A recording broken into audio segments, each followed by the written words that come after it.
தெய்வ வீட்டில் நன்மையாலே நிரம்பிட வந்து நிற்கிறோம். ஆண்டவராக இயேசு கிறிஸ்துவின் அன்பின் நாமத்திலே உங்களுக்கு என்னுடைய அன்பின் வாழ்த்துக்களை, விசேஷமாக இந்த அக்டோபர் மாதத்திற்கான வாழ்த்துக்களை நான் தெரிவித்துக் கொள்கிறேன். கர்த்தர் ஆசீர்வதிப்பாராக. வாக்குத்தத்த வார்த்தையை நாம் வாசிக்க கேட்போம். 65ஆம் சங்கீதம் 4ஆம் வசனத்தை நான் வாசிக்கிறேன், கவனமாக பின்பற்றுங்கள். 65ஆம் சங்கீதம் 4ஆம் வசனம். உம்முடைய பரிசுத்த ஆலயமாகிய உமது வீட்டின் நன்மையால் திருப்தியாகும். ஆண்டவருடைய ஆலயத்துக்கு வருகிறது நிமித்தமாக நன்மை உண்டு, அது திருப்தியான நன்மையாக இருக்கும் என்று வேதத்திலே வாசிக்கின்றோம். இன்னைக்கு இதை குறித்த சத்தியத்தை நான் சொல்லும் பொழுது நீங்கள் அறிய வேண்டிய காரியம், வருகையின் நாட்களில் காணப்படுகிறபடியினால் ஆண்டவர் இந்த வாக்குத்தத்த வசனத்தை நமக்கு கற்பிக்கின்றார்.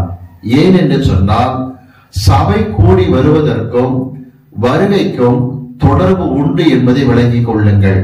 வாசிக்கலாம். எபிரேயருக்கு எழுதப்பட்ட நிருபம் 10ஆம் அதிகாரம் எடுத்துக் கொள்ளும் பொழுது நிருப ஆக்கியோர் நமக்கு எச்சரிக்கையாக இந்த வார்த்தையை பேசுகிறார். எபிரேயருக்கு எழுதப்பட்ட நிருபம் 10ஆம் அதிகாரம் எடுத்துக் கொள்ளலாம். எபிரேயர் 10ஆம் அதிகாரம் 25ஆம் வசனம் பாருங்கள்.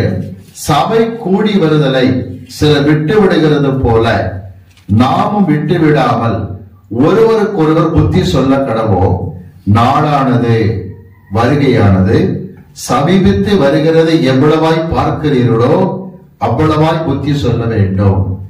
எபிரேயர் 10:25 தாற்பயம் அதுதான். ஆலயத்துக்கு வருவதை குறித்து, ஆராதனை குறித்து வாஞ்சை இருந்து சபை கூடி வருவதை சரிவர கை கொள்கிற பிள்ளைகளுக்கு ஒரு அருமையான வாக்கு தத்தம். நாள் சமீபித்து வருகிறது, உங்களை கர்த்தர் ஆயத்தப்படுத்திக் கொண்டு வருகிறார் என்பது பொருளாகும். இன்னைக்கு அநேக கிறிஸ்தவர்களுக்கு ஆலயத்துக்கு வருவதற்கு கூட நேரம் இருப்பதில்லை. இதெல்லாம் ஆபத்தான முடிவை கொண்டு வரும் என்று விளங்கிக் கொள்ளுங்கள். சில சமயத்தில் சிலர் யோசிக்கிற காரியம் என்ன தெரியுமா? தனக்கு விடுமுறை நாட்கள் இருக்கும் பொழுதுதான் எல்லாம் நடக்க வேண்டும் என்று விரும்புவார்கள். இடையிலே சின்ன சின்ன ஆராதனைகளும் கூட்டங்களும் வைத்தால் கூட சபைக்கு வருவதை குறித்து புறக்கணிக்கிற மக்கள் உண்டு. சொல்ல போனால், இயேசு கிறிஸ்து ஞாயிற்றுக்கிழமையில் தான் ரகசிய வருகை வைத்துக் கொள்ள வேண்டும் என்பது போல பேசுவார்கள். மற்ற நாள் ஆண்டு வந்தார்னா ஓவர் டைம் பார்த்துக்கிட்டு இருப்பாங்க, டியூட்டியில் இருப்பாங்க, வருகை போக முடியாதுங்கிற மாதிரி இருப்பாங்க. ஆனால் சபை கூடி வருகிற காரியத்தை நாம் சரியாய் கை கொள்ள வேண்டும். ஏனென்று சொன்னால், நாளானது சமீபமாய் இருக்கிறது. இப்ப பார்க்கலாமா? 65ஆம் சங்கீதத்திலே ஆலய வாஞ்சை இருக்கிற பிள்ளைகளுக்கு கர்த்தர் கொடுக்கிற வாக்கு தத்தம் என்ன? உங்களுடைய பரிசுத்த ஆலயமாகிய ஒரு வீட்டின் நன்மையால் திருப்தியாவோம். ஆலயத்துக்கு செல்லுகிறோம், மனமகிழ்ச்சியோடு திருப்தியோடு வர வேண்டுமானால் எப்படி இருக்க வேண்டும்? சில சமயத்துல நல்ல ஒரு உணவு விடுதி, ஹோட்டல் இருக்குமானால் அதை தெரிவு செய்து சாப்பிடுவதற்கு போறாங்க. நல்ல விதத்தில் உணவு கிடைத்து விட்டால் திருப்தியாய் சாப்பிட்டேன் என்று அந்த ஹோட்டலை விட்டு வெளியே வருகிறவர்கள் உண்டு. உண்மையிலே கர்த்தருடைய ஆலயத்துக்கு போகிற பிள்ளைகள் தேவன் கொடுக்கிற நன்மையால் திருப்தியாக வெளியே வர வேண்டுமானால் கர்த்தர் நம்ம கற்பிக்கிற காரியத்தை கை கொள்ளுவோம். இதுவரை ஆலயத்துக்கு செல்லும் போது இந்த முறைகளை பின்பற்றாதிருந்தால் இனியாலும் எச்சரிக்கையாக இருப்போம். அப்பொழுது வாக்குத்தத்தை நிச்சயமாகவே வாழ்க்கையில் கர்த்தர் நிறைவேற்றி கொடுப்பார். 122ஆம் சங்கீதம் எடுத்துக் கொள்வோம். 1ஆம் வசனத்தை பார்க்கும் பொழுது, கர்த்தருடைய ஆலயத்துக்கு போவோம் வாருங்கள் என்று எனக்கு அவர்கள் சொன்ன போது மகிழ்ச்சியாய் இருந்தேன். முதலாவதாக, ஆலயத்துக்கு போவதை குறித்து உங்களுக்குள் வாஞ்சை இருக்குமானால் தான் மகிழ்ச்சி உள்ளத்தில் வரும் என்று விளங்கிக் கொள்ளுங்கள். சில சமயத்துல சண்டை வந்துருச்சா என்று சலித்து பேசுகிற மக்கள் உண்டு. நாளைக்கு சண்டை அல்லவா என்று ஆச்சரியத்தோடு எதிர்பார்ப்போடு பேசுகிற மக்கள் உண்டு. ஞாயிற்றுக்கிழமை வந்துருச்சாலும் சலித்துக் கொள்ளுகிற பிள்ளைகளும் உண்டு, அதை வரவேற்கிற பிள்ளைகளும் கூட உண்டு. இந்த 122ஆம் சங்கீதத்தை நான் ஏற்கனவே உங்களுக்கு சொல்லிக் கொடுத்திருக்கிறபடி வாழ்த்து மடலாகத்தான் தாவீது எழுதி வைத்திருந்தார் என்பது உண்மை. 2 சாமுவேல் 5ஆம் அதிகாரத்திலே ராஜ அபிஷேகம் தாவீதுக்கு கிடைத்தது. சீயோன் மலையை அவர் ஆயத்தப்படுத்தினார். அவருடைய வீட்டை அவர் கட்டினார். ஒரு பக்கம் இருக்கட்டும், மறுபக்கம் ஆசரிப்பு கூடாரத்தை ஏற்படுத்தினார். அவருடைய வாஞ்சை என்ன தெரியுமா? சவுல் அரசாட்சி செய்து கொண்டிருந்த நாட்களிலே சீலோவாவிலே கூடாரம் இருந்தாலும் கூட அது கேட்பாரற்று கிடந்தது. அக்கறையின்றி சவுல் காணப்பட்டான். உடன்படிக்கை பெட்டியை தேடி கண்டுபிடிக்கிற அக்கறை எவருக்குமே கிடையாது. ஆனா தாவீது மட்டும் ஒரு டார்கெட் வச்சிருந்தார். தான் அரசாட்சி பிடிக்கும் போது சீயோன் மலையிலே ஆசரிப்பு கூடாரத்தை ஏற்படுத்தி அங்கு உடன்படிக்கை பெட்டி வைக்க வேண்டும் என்று தீர்மானித்திருந்தார். 2 சாமுவேல் 5ஆம் அதிகாரத்திலே இவ்விதமாய் தீர்மானித்து ராஜ அபிஷேகத்தை பெற்றிருந்தவர் 2 சாமுவேல் 6ஆம் அதிகாரத்திலே பார்க்கும் பொழுது 2 சாமுவேல் 6ஆம் அதிகாரத்தில் 17ஆம் வசனத்தை பார்க்கும் பொழுது வசனம் 17, 2 சாமுவேல் 6:17, அவர்கள் கர்த்தருடைய பெட்டியை உள்ளே கொண்டு வந்து அதற்கு தாவீது போட்ட கூடாரத்திற்குள் இருக்கிற அதன் ஸ்தானத்தில் அதை வைத்த போது தாவீது கர்த்தருடைய சந்நிதியிலே சர்வாங்க தகன பலிகளையும் சமாதான பலிகளையும் இட்டார். சற்று கவனிப்போம். வெகு நாட்களாக தாவீதுக்கு வாஞ்சை சீயோன் மலையில் தான் ஆசரிப்பு கூடாரத்தை ஏற்படுத்த வேண்டும் என்று அங்குதான் கூடாரத்தை நிர்மாணித்தார். 2 சாமுவேல் 6ஆம் அதிகாரத்தின்படி மிக சுறுசுறுப்பாய் செயல்பட்டு உடன்படிக்கை பெட்டி கொண்டு வந்து வைத்து விட்டார். உடன்படிக்கை பெட்டியோடு இருக்கிற இந்த ஆலயத்துக்குள் போவது எத்தனை மகிழ்ச்சி என்று யோசித்த தாவீது அந்த மனமகிழ்ச்சியின் நாள் ஓய்வு நாள் வருகிற நேரத்திலே வாழ்த்து மடலை ஆயத்தம் பண்ணி இருந்தார். வாழ்த்து மடலோடு கூட ஆயத்தமாய் உட்கார்ந்து இருக்கும் பொழுது அங்கு அதிகாரிகள் வருகிறார்கள். தாவீதை பார்த்து புறப்பட்ட ஆலயத்துக்கு வாரும் என்று சொன்ன பொழுது அதிலிருந்து வசனத்தை துவக்குகிறார். 122ஆம் சங்கீதத்திலே கர்த்தருடைய ஆலயத்துக்கு போவோம் வாருங்கள் என்று சொன்ன பொழுது மகிழ்ச்சியாய் காணப்பட்டேன். என் அன்பு பிள்ளைகளே, ஆலயத்திற்கு புறப்படுங்கள் போகலாம் என்று சொல்லும் பொழுது மகிழ்ச்சியோடு இருக்கிற பிள்ளைகள் தான் பாக்கியவான்களாக இருப்பார்கள். இந்த ஒரு நாள் தான் கிடைச்சிருக்குது, 9:30-10 வரைக்கும் தூங்குவேன், நீங்களா சர்ச்சுக்கு போங்க, 11:30 மணிக்கு தான் மெசேஜ், நான் குளிச்சு நிதானமா வரேன்னு சொல்லுகிறவன் ஆஸ்வதிக்கப்படவே மாட்டான், வரியில் பிரவேசிக்கவும் மாட்டான். அங்க திரும்ப சொல்லுகிறேன், கர்த்தருடைய ஆலயத்தின் ஆராதனையிலே எவர்களுக்கு வாஞ்சை இருக்கிறதோ அவர்கள் தான் வருகையில பிரவேசிக்க முடியும் என்று விளங்கிக் கொள்ளுங்கள். நாளானது சமீபித்து வருகிறது. நாம் இந்த வசனத்தை பார்க்கும் பொழுது ஒன்று புரிகிறது. உன்னத பாட்டு 2ஆம் அதிகாரத்தின் 3ஆம் வசனத்தில் இப்படி சாலமோன் ஞானியை பார்த்து சூலமித்தியால் சொல்வதாக இருக்கிறது. திருச்சபையான கிறிஸ்துவை பார்த்து சொல்ல வேண்டிய வார்த்தை. உன்னத பாட்டு 2ஆம் அதிகாரம் 3ஆம் வசனத்தை பார்க்கும் பொழுது அங்கு சொல்லப்பட்ட வாசகம் என்னவென்றால், கர்த்தருடைய சமூகத்திலே வாஞ்சியோடு இருப்பதை காட்டுகிறார்கள். 3ஆம் வசனம், காட்டு மரங்களுக்குள்ளே கிச்சிலி மரம் எப்படி இருக்கிறதோ அப்படியே குமாரருக்குள் என் நேசர் இருக்கிறார், அதன் நிழலிலே வாஞ்சையாய் உட்காருகிறேன், அதன் கனி என் வாய்க்கு மதுரமாய் இருக்கிறது. புரிந்து கொண்டீர்களா? கர்த்தராகிய இயேசு கிறிஸ்து கிச்சிலி மரம். அந்த நிழல்ல தலையை சொரிஞ்சுக்கிட்டு உட்கார்றது இல்ல, சர்ச்சுக்குள்ள வாஞ்சையோடு அமர்ந்து இருக்கும் பொழுது கனி வாய்க்கு மதுரமாய் காணப்படும். இதைத்தான் கர்த்தர் அங்கு விரும்புகின்றார். அன்பான பிள்ளைகள் கவனித்துக் கொள்ளுங்கள். ஆலயத்துக்கு போகலாம் என்று சொன்னதும் ஒரு மாதிரி சலிப்பே இல்லாதபடிக்கு உற்சாகமாய் யார் ஆயத்தமாகிறார்களோ அவர்களை கர்த்தர் பிரியமாய் பார்க்கிறார். அப்பொழுதுதான் ஆலயத்துக்கு வருகிற நீங்கள் இந்த ஆலயமாகிய பரிசுத்த வீட்டு நன்மையால் திருப்தியாகும்படி கர்த்தர் செய்வார். இந்த வசனத்தை நாம் வாசிக்கலாமா? 84ஆம் சங்கீதம் எடுத்துக் கொள்ளலாம். சங்கீதம் 84 அதுல 2ஆம் வசனத்தை வாசிக்கிறேன் பாருங்கள். 84ஆம் சங்கீதம் 2ஆம் வசனம், என் ஆத்துமா கர்த்தருடைய ஆலய பிரகாரங்களின் மேல் வாஞ்சையும் கவனமுமாய் இருக்கிறது, என் இருதயமும் என் மாம்சமும் ஜீவனுள்ள தேவனை நோக்கி கம்பீர சத்தம் விடுகிறது. வாஞ்சையோடு புறப்படுறீங்க. எப்படி ஆலயத்தை வாஞ்சிக்கணுங்கிற ஒரு அடிப்படை சொல்லி கொடுக்கிறாங்க பார்த்தீங்களா? இது யாசர் ஜபக்களும் சாலமோன் நாட்களில் பாடிய சங்கீதம் 84. பண்டிகை நேரத்தில் எல்லாம் திராட்சை பழங்களை ஆடையாடி, திராட்சை பழத்தை ஆடையாட்டி அந்த ரசத்தை எடுத்து பயன்படுத்துகிற பழக்கம் மட்டும் பண்டிகைகளே. அப்படித்தான் கூடார பண்டிகை சமீபித்த சமயத்தில் திராட்சை பழங்களை ஆடையாடி கொண்டிருக்கும் பொழுது அந்த ராகத்தை பயன்படுத்தி 84ஆம் சங்கீதத்தை பாடுகிறார்கள். கித்தி என்னும் வாத்தியத்தில் என்று தலைப்பு துவங்குகிறது 84ஆம் சங்கீதத்தில். 19 தெரியுமா? ஆலயத்தை குறித்த வாஞ்சை என்று ஆரம்பிக்கிற யாசர் ஜெபக்குழுவினர் எப்படி ஆலயத்தில் வாஞ்சையாக இருக்கிறாங்களா? சரீர பிரகாரமாக மட்டுமல்ல, ஆவி ஆத்மா சரீரம் மூன்றிலுமே வாஞ்சை வெளிப்படுத்துவதாய் காட்டுகிறார்கள். வாசிக்கலாம் 84ஆம் சங்கீதம் 2ஆம் வசனத்தை பாருங்கள். என் ஆத்துமா வாஞ்சையும் தமனமுமாய் இருக்கிறது ஆலய பிரகாரத்தின் மேல். அடுத்து பாருங்க 2ஆம் வசனம். என் இருதயம், உங்கள் இருதயம் உங்கள் ஆவியோடு தொடர்புள்ளது. திரும்ப சொல்லுகிறேன், நம்முடைய இருதயம் நம்முடைய ஆவியோடு தொடர்புள்ளது. தேவனுக்கு இருக்கும் பலிகள் நொறுங்குண்ட ஆவிதான். தேவனே நொறுங்குண்டதும் நறுங்கண்டதுமான இருதயத்தை புறக்கணிக்க மாட்டேன்.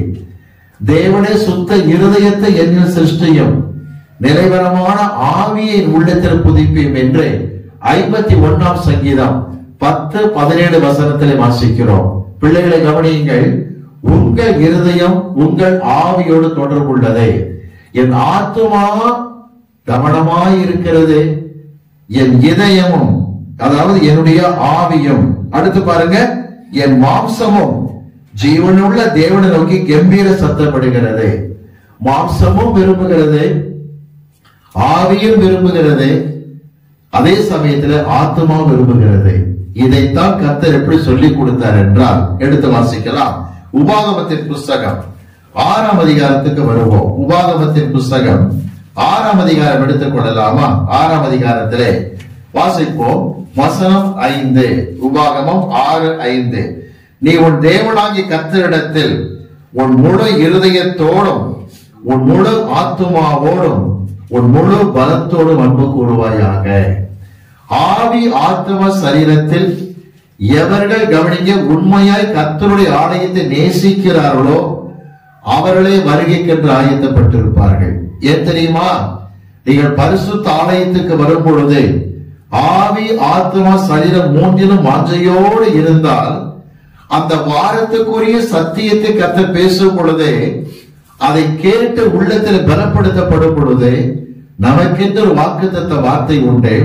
1 தெசலோனிக்கேயர் 5ஆம் அதிகாரத்தை எடுத்துக் கொள்ளலாமா? 1 தெசலோனிக்கேயர் நிருபம் 5ஆம் அதிகாரம் எடுத்துக் கொள்ளலாம். அதில் 23ஆம் வசனத்தை பாருங்கள். 1 தெசலோனிக்கேயர் 5:23. சமாதானத்தின் தேவன் தாமே உங்களை முற்றிலும் பரிசுத்தமாக்குவாராக.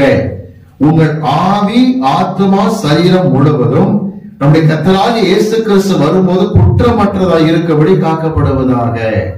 உண்மையிலேயே சர்ச்சுன்னு சொன்னா ஆலயம் நேசிச்சு மனமகிழ்ச்சியோடு இருந்து ஆத்மா ஆவி சரீரம் இந்த மூன்றிலும் அன்பு கூர்ந்து ஆலய ஆராதனை பங்கு கொள்கிற மனுஷன் பாக்கியவான், வருகைக்கென்று ஆயத்தப்பட்டவனாக இருப்பான்.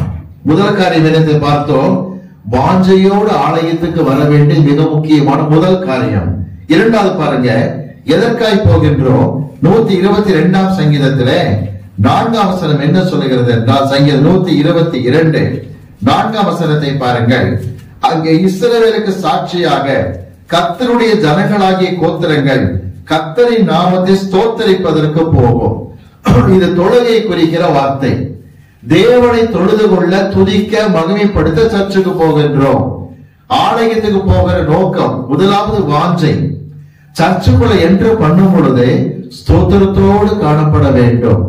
ஏன் கர்த்தரை துதிப்பதற்காக போகிறோம் என்று சொன்னால், எல்லாருக்கும் இந்த கிருபை இல்லை என்பதை விளங்கிக் கொள்ளுங்கள். ஆதி திருச்சபையிலே ஆலயத்துக்கு வருவதற்கு அநேகருக்கு விருப்பம் இருக்கும். ஆனால் வீட்டில் அடைய தடைகள் காணப்படும். தடைகளோடு இருப்பார்கள். வீட்டுக்குள்ள இருந்துகிட்டு அழுவாங்க. சர்ச்சுக்கு போக முடியலே என்று அழுவார்கள். இந்த அனுபவம் தாவீதுக்கு வந்திருக்கின்றது. சவுலால் துரத்தப்பட்டு காடுகளுக்குள் அலையும் போது எர்மோன் மலையிலே அமர்ந்திருந்து அந்த அடிவாரத்தில் பார்க்கும்படி ஜனங்கள் பண்டிகைக்காக போய்கொண்டிருக்கிற காட்சியை பார்த்து சங்கீதத்தை உடனே பாடுகிறார். மானானது நீரோடை வாஞ்சித்து கதறுவது போல் என் ஆத்துமா கர்த்தர் மேல் தாகமாய் இருக்கிறது. எப்ப நான் தேவ சந்நிதியில் வந்து நிற்பேன், முன்னே பண்டிகை ஆசரிக்கிற ஜனங்களோடு கூட கூட்டமும் கழிப்புமாய் தேவாலயத்துக்கு போவேனே, இப்ப நான் இறங்கி போக முடியல, சவுல் என்னை வேட்டையாடிடுவானோ, சவுல் என்னை கொன்னுடுவானோ, பயந்து பயந்து எருமான் மலையில உட்கார்ந்திருக்கேன்னு சொல்லி சங்கீதம் 42 அப்படித்தான் பாடி வைத்தார்.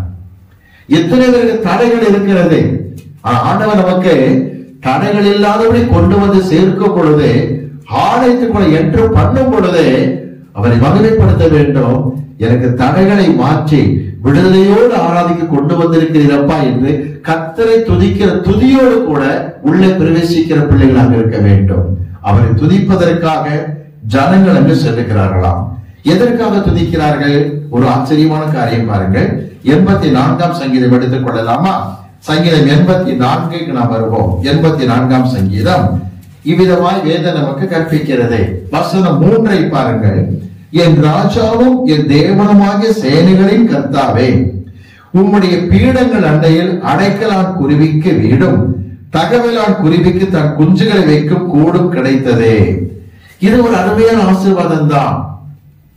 சாலமன் தேவாலயம் கட்டினப்ப அந்த உயரமான அந்த கூரை பக்கத்து பீடங்கள் அண்டையிலே குருவிகள் கூடு கட்டி இருந்தது உண்மை. அதுல எந்த மாற்றமும் இல்லை. எந்த மாதிரி குருவிகளா பாருங்க. 3ஆம் வசனம், அடைக்கலான் தகவலான் குருவி. மிக மிக மிக பலகீனமான குருவி. ஒரு சின்ன கல்ல தூக்கி போட்டா அப்படி குருவி செத்து போயிடும். சின்ன அடிக்கு தாங்காது, பலகீனமான குருவி தான். தேவன் இந்த குருவிகளுக்கே வாஞ்சியாக ஆர்வமாக இடத்தை கொடுத்திருக்கிறார். எங்கே? சாலமோன் கட்டின தேவாலயத்தில். தேவாலயத்தினுடைய சுவர் பகுதிகளை குறித்து நீங்கள் பைபிள்ல படிக்கும் போது கேதுரு மரத்தால் செய்யப்பட்டது உயர்ந்த ரக கேதுரு மர வேலைப்பாடுகள் உண்டு. கேதுரு மரத்துல கட்டடம் கட்டிட்டாங்கன்னா, நான் அடிக்கடி சொல்லுகிற விதமாக, கோடை காலத்தில் உள்ள நுழைஞ்சால் குளிர்ச்சியாக இருக்கும், பனி காலத்தில் உள்ளே நுழைந்தால் வெதுவெதுப்பாக இருக்கும். அர்த்தம் என்ன தெரியுமா? குருவிகளுக்கு அந்த முட்டையிட்டு கொஞ்சு உரிப்பதற்கு அருமையான கிளைமேட் தான். வெப்பமும் தாக்காது, பனியும் தாக்காது, வசதி. விசுவாசிக்கு என்ன சொல்ல வராங்க தெரியுமா? எந்த விசுவாசி பெருமையோடு கர்வத்தோடு சில காரியத்தை உணராம உள்ள வரானோ அவனுக்கு எச்சரிக்கை செய்தி வருகிறது பலிபீட தண்டையில் இருந்து. எந்த விசுவாசி கவலையோடு வேதனையோடு வருகிறானோ அவனுக்கு ஆறுதலான செய்தி வருகிறது பலிபீட தண்டையில் இருந்து. குளிர்காலத்தில் வெதுவெதுப்பு, கோடை காலத்தில் குளிர்ச்சி. தேவையோடு வருகிற ஆத்துமாக்களை பார்க்கிற ஆண்டவர் தேவைக்கு ஏற்ப பேசுகிறார். ஐயா, நான் கண்ணீரோடு வந்தேன், துயரத்தோடு வந்தேன், தேவன் முகமுகமா என்னோடு பேசினார், சந்தோஷமா சர்ச்சை விட்டு புறப்பட்டு போகிறேன். இது ஒரு விதமான குருவியின் அனுபவமாக இருக்கும். சில சமயத்துல நான் செய்யறது தப்பு இல்ல அப்படின்னு நினைச்சுக்கிட்டு வந்தேன், தெளிவா எச்சரிக்கையா தேவன் பேசினார் ஐயா, இது இன்னொரு குருவியின் அனுபவமாகத்தான் இருக்கும். கோடை காலத்தில் குளிர்ச்சி, குளிர்காலத்தில் வெதுவெதுப்பு. வாழ்க்கையில் எச்சரிக்கப்படுகிற விசுவாசியும் உண்டு, ஆறுதல் படுத்தப்படுகிற விசுவாசியும் உண்டு. இதுதான் ஆலயத்தின் மேன்மை என்று விளங்கிக் கொள்ளுங்கள். திரும்ப சொல்லுகின்றேன், ஆலயத்துக்கு வாஞ்சையோடு உள்ளே நுழையும் பொழுது பரிசுத்த ஆலயமாகி வீட்டின் நன்மையால் திருப்தியாகும். எப்படி ஐயா திருப்தி?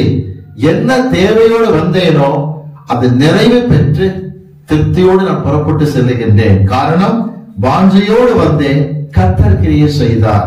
ஒரு விஷயம் என்ன தெரியுமா? மத்தேயு சுவிசேஷம் எடுத்துக் கொள்ளுங்கள். 6ஆம் அதிகாரத்திலே இப்படி கர்த்தர் நமக்கு கற்பிக்கின்றார். மத்தேயு சுவிசேஷம் 6ஆம் அதிகாரம் எடுத்துக் கொள்ளலாம். இந்த 2 வசனத்தை வாசித்து காட்டுகிறேன், மனதில் பதித்துக் கொள்ளுங்கள். மத்தேயு சுவிசேஷம் 6ஆம் அதிகாரத்திலே 26ஆம் வசனத்தை நாம் வாசிக்க கேட்போம். 6:26. ஆகாயத்து பட்சிகளை கவனித்து பாருங்கள், அவைகள் விதைக்கிறதும் இல்லை, அறுக்கிறதும் இல்லை, களஞ்சியங்களை சேர்த்து வைக்கிறதும் இல்லை, அவைகளையும் உங்கள் பிதா பரமபிதா பிழைப்பூட்டுகிறார். அவர்களை பார்க்கிறோம் நீங்கள் விசேஷித்தவர்கள் அல்லவா, அவைகளையும் பிதா பிழைப்பூட்டுகிறார். நீங்கள் விசேஷித்தவர்கள். எப்படி? அடைக்கலான் தகவலான் குருவிகள் தேவ சாயல படைக்கப்படல, நீங்களும் நானும் அவர் சாயல படைக்கப்பட்டிருக்கிறோம்.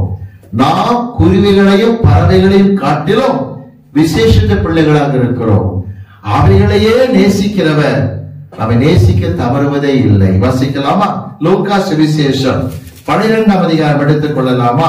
லூக்கா 12ஆம் அதிகாரத்துக்கு வருவோம். 6ஆம் வசனத்தை வாசிக்கிறேன் பாருங்கள். லூக்கா 12ஆம் அதிகாரம் 6ஆம் வசனம். 2 காசுக்கு 5 அடைக்கலான் குருவிகளை விற்கிறார்கள் அல்லவா, அவர்களில் ஒன்றாகிலும் தேவனால் மறக்கப்படுகிறது இல்லை. அடைக்கலான் குருவியே கர்த்தர் மறக்க மாட்டார். நம்மை மறப்பாரோ? ஒரு காலம் மறக்க மாட்டார்.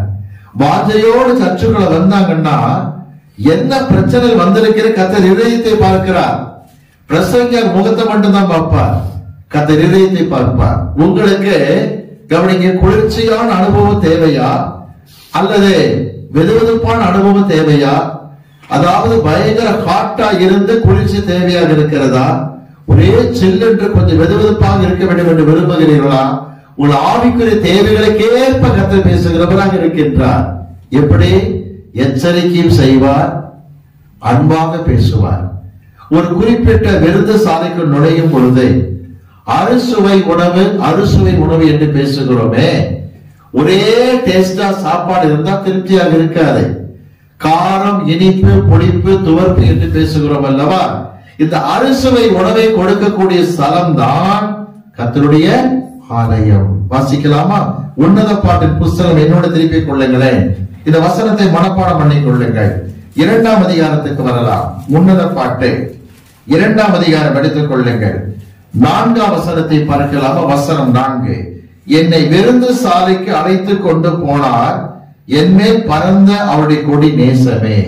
சர்ச்சில் வந்து உட்கார்ந்த ஐயா, அது விருந்து சாலை, எல்லா சுவையும் இருக்கு. ஆமா, கொஞ்சம் காரமா வார்த்தை வந்தது, என்மேல் பறந்த அவர் கொடி நேசம். தித்திப்பான வார்த்தை வந்தது, என்மேல் பறந்த அவர் கொடி நேசம். தேவன் நேசிக்கிறபடியினால் அறுசுவை விருந்தை கொடுக்கின்றார். என்னை இவர் விருந்து சாலைக்கு அழைத்துக் கொண்டு போனார். அப்ப அர்த்தம் தெரியுமா? வாஞ்சையோடு புறப்பட்டு வர வேண்டியது உங்க கடமை. சர்ச்சுக்கள் வந்து கர்த்தரை மகிமைப்படுத்துகிறீர்கள். ஆவி, ஆத்மா, சரீரத்தோடு கர்த்தரை நேசிக்கிற பிள்ளைகளாக இருக்கிறீர்கள். அப்பொழுது ஆண்டவர் அவர் வீட்டை நன்மையா திருப்தியாக்கி அனுப்புகிறதே வேண்டும். இப்ப பாருங்க, 84ஆம் சங்கீதத்துல 6ஆம் வசனம் என்ன வாக்கு கொடுக்கிறது என்றால், இப்படி நம்ம சந்தோஷமா சர்ச்சுக்கு வரும் பொழுது 84ஆம் சங்கீதத்துல 6ஆம் வசனம், அடவியின் பள்ளத்தாக்கை உருவ நடந்து அதை நீரூற்றாக்கி கொள்ளுகிறார்கள், மழையும் குளங்களை நிரப்பும். எப்பொழுது? 4ஆம் வசனம் பார்க்கும் பொழுது வசனம் 5, உம்மிலே பெறன் கொள்ளுகிற மனுஷன் போட்டிருக்கு. அத்தனை தெரியுமா? எவர்கள் கர்த்தருடைய ஆலயத்துக்கு வந்து வாஞ்சையோடு அமர்ந்து ஆவி, ஆத்மா, சரீரத்தோடு கர்த்தரை நேசித்து விருந்து சாலையில் அமர்ந்திருக்கிறார்களோ, நடக்கிற ஆராதனை, பிரசங்கம் எல்லாவற்றிலும் உண்மையில மேற்கொள்ளுகிற மனுஷன் பாக்கியவான்.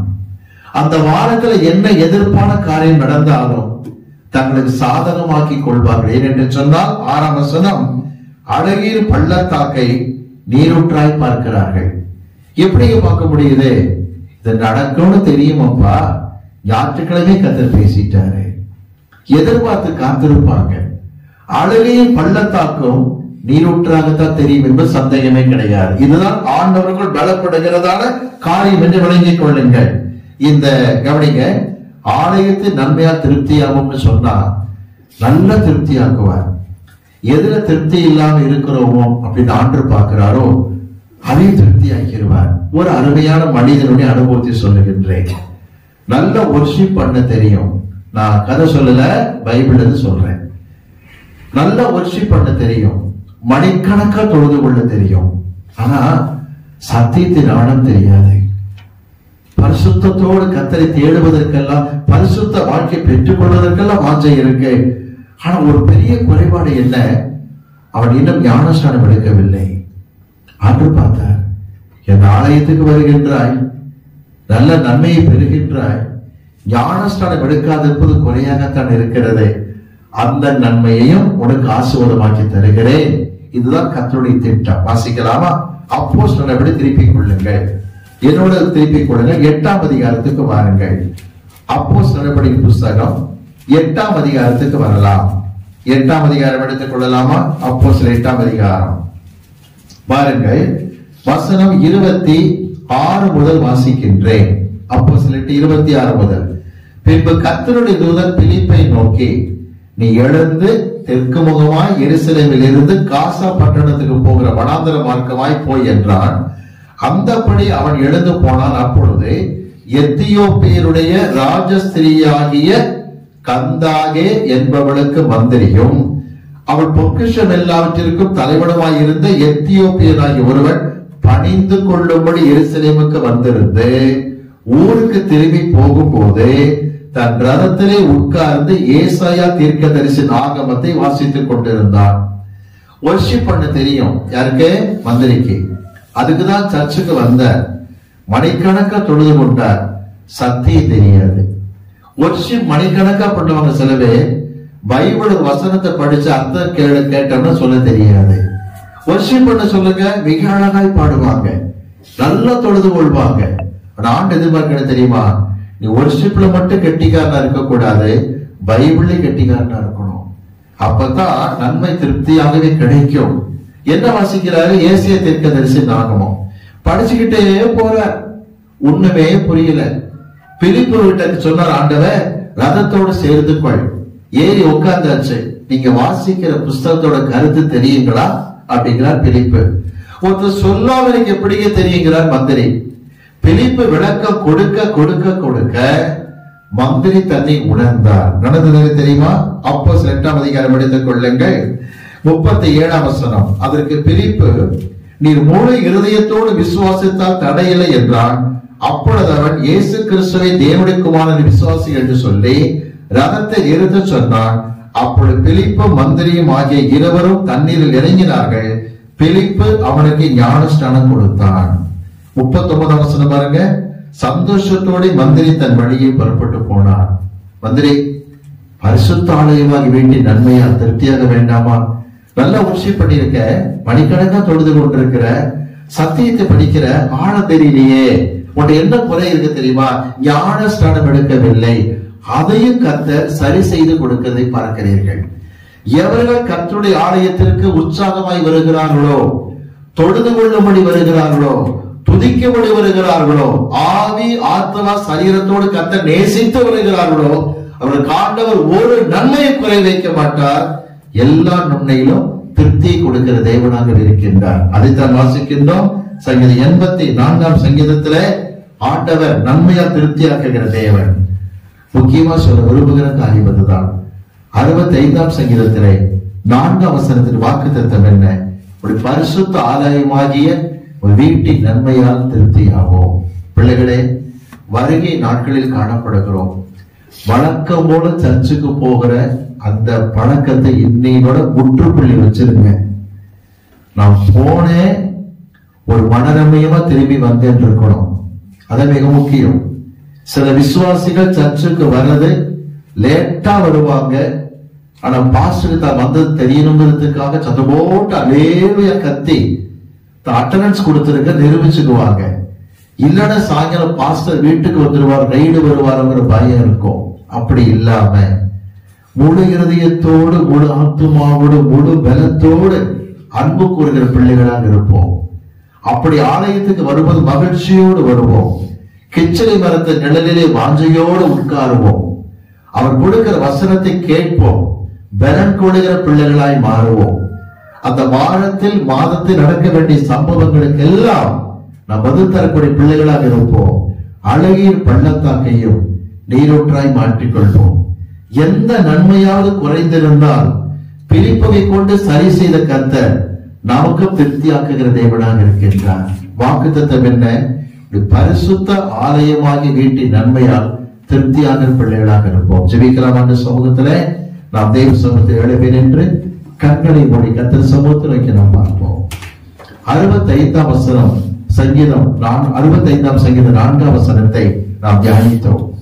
வேதம் சொல்கிறது, நாளானது எவ்வளவு சமீபித்து வருகிறதை பார்க்கிறீர்களோ அவ்வளவாய் புத்தி சொல்லுங்கள். சபை கூடி வருவதை விட்டுவிட வேண்டாம். ஆகவே எச்சரிக்கையோடு இருப்போம். கர்த்தர் சமூகத்தை நோக்கி நாம் பார்ப்போம்.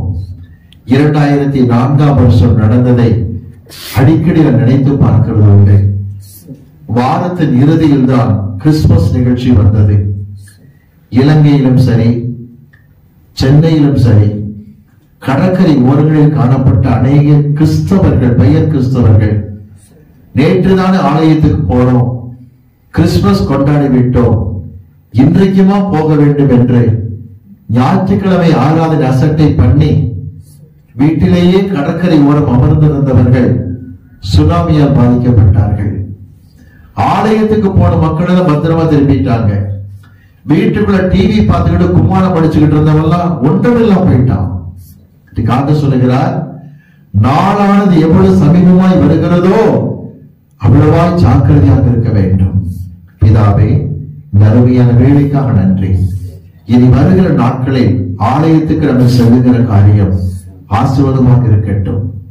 அலங்கார வாசலாலே கர்த்தருடைய ஆலயத்தில் பிரவேசிக்கிறோம் என்று அந்த பாட்டின் வார்த்தையின்படி சந்தோஷமாய் ஆலயத்திற்கு வந்து செல்லத்தக்கதாக, பரிசுத்த ஆலயமாக தமது வீட்டின் நன்மையால் திருப்தியாக்கப்பட்ட பிள்ளைகளாக இருக்கத்தக்கதாக எங்களை தகுதிப்படுத்தும். உற்சாகத்தை தாரும், உற்சாகத்தை தாரும். வருகை நாட்களில் காணப்படுகிறோம் ஏனோ தானவென்று நிர்விசாரமாக இருக்கிற மக்களையும், ஆலயத்தை குறித்து வாஞ்சையே இல்லாத இருக்கிற மக்களையும் சீக்கிரமாய் சந்தையும் உங்க நாமத்தை மகிமைப்படுத்தும். இயேசுவின் நாமத்தில் ஜெபிக்கிறோம் நல்ல பிதாவே, ஆமென்.